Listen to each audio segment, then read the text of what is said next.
I lived through, which was called the North American video game crash of 1983. So I remember that era very well. I remember the boom 1980, 81, 82 when Pac-Man came out in 80. Ms. Pac-Man came out in 83. Defender, Centipede, all those great arcade games, legendary games.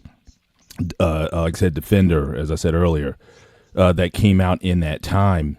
Joust, Qbert, Star Wars, the original Vectrex game that came out. I mean, huge. There was hundreds of thousands of gaming consoles throughout the United States in arcades, bowling alleys, again, local convenience stores, you named it, the flea markets. It was such a boom. And you also had a boom because, again, people couldn't get enough. You also had a boom in home gaming consoles.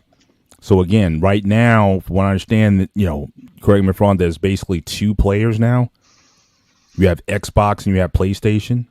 You still have Nintendo out there, but yes. Okay, likely. Nintendo, right? Now, consider this.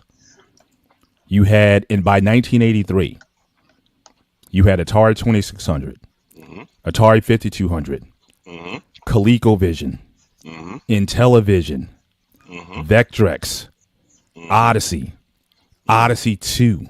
And those are straight up gaming platforms. I didn't talk about the computers yet. Right? The Atari 800, the Apple IIe, the Commodore VIC-20, the Commodore 64. So you had all of these video game consoles and the boom of computers, the rising in computers. So you had a lot of people jockeying for space. That is true.